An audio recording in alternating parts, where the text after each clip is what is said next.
Sir sir sir ఏంటి sir ఈ అన్యాయం? ఏ పురాణంలో ఉంది సార్ మనిషికి కరెంట్ చౌకిచ్చి చంపేయొచ్చని?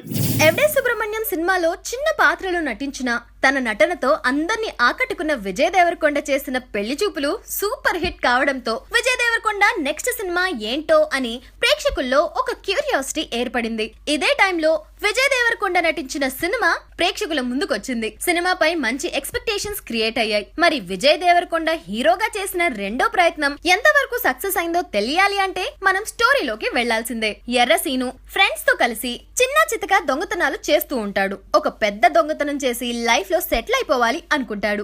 అందుకోసం ఓ దేవాలయంలో విగ్రహాన్ని దొంగలిస్తూ ఉండగా పోలీసులు వచ్చేస్తారు. తప్పించుకునే సమయంలో ద్వారకా అనే అపార్ట్మెంట్ లో శ్రీను దాక్కుంటాడు. శ్రీనుని చూసిన పృథ్వీకి కోర్టు గొడవలు సమసిపోవడంతో పృథ్వీ ఎర్రసీను మహాపురుషుడు కృష్ణానందను చేసేస్తాడు. ఎర్రసీను ఫ్రెండ్స్ కూడా ఓ ట్రస్ట్ పెట్టి భక్తుల నుండి డబ్బులు వసూలు చేస్తూ ఉంటారు. ఎర్రసీను విషయం తెలిసిన లాయర్ రవి అంటే మన ప్రభాకర్ అతన్ని బ్లాక్ మెయిల్ చేస్తూ కోట్లు సంపాదించుకోవాలి అనుకుంటాడు. మరోవైపు ఎర్రసీను అదే అపార్ట్మెంట్ లోని వసుధ అంటే మన హీరోయిన్ పూజా జవేరిని ప్రేమిస్తూ ఉంటాడు. ఇంతకు శ్రీను ప్రేమ సక్సెస్ అయిందా లేదా?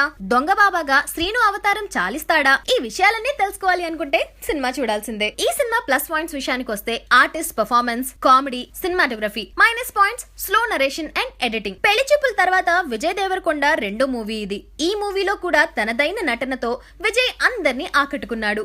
దొంగగా, బాబాగా, ప్రేమికుడుగా, సమాజం మంచి కోరే వ్యక్తిగా డిఫరెంట్ యాంగిల్స్ లో చక్కగా యాక్ట్ చేశాడు విజయ్ దేవరకొండ. పాత్రకు తగినట్టు నటించి మరోవైపు వినోదం చేయగలను అని నిరూపించుకున్నాడు. హీరోయిన్ పూజా జవేరి తన క్యారెక్టర్ కు న్యాయం చేసింది, మెప్పించింది. మురళీ శర్మ తన నటనతో మరోసారి ఆకట్టుకున్నాడు. పృథ్వీతో సహా కామెడీ గ్యాంగ్ అంతా నవ్వులు పంచింది. ప్రకాష్ రాజ్ అతిథిగా నటించి తన మార్క్ ను చూపించాడు. దొంగసీను బాబాగా మారే క్రమం, బాబాగా చేసే విన్యాసాలు, మూఢభక్తి, మీడియా చేసే హంగామా ఎక్సెట్రా ఎక్సెట్రా సన్నివేశాలను డైరెక్టర్ శ్రీనివాస్ రవీంద్ర చాలా బాగానే డీల్ చేశాడు. బాబా గుట్టు రట్టు చేయడానికి వచ్చిన మురళీ శర్మకు కథానాయకుడు దొరికిపోతాడా లేదా అనే ఆసక్తిని ప్రేక్షకులకు కలిగించడంలో డైరెక్టర్ సక్సెస్ అయ్యాడు. ఇలాంటి స్టోరీతో ఇది వరకు తెలుగులో ఒక సినిమా వచ్చింది. అయితే సినిమాను నడిపించిన విధానం మెప్పిస్తుంది. సాయి కార్తిక్ అందించిన పాటల్లో 2 సాంగ్స్ బాగున్నాయి. బ్యాక్గ్రౌండ్ స్కోర్ కూడా బాగుంది. శ్యామ్ కే నాయుడు సినిమాటోగ్రఫీ చాలా బాగుంది. ప్రొడక్షన్ వాల్యూస్ కూడా బాగున్నాయి. సో బాటమ్ లైన్ ద్వారకా పాత కథ అయినా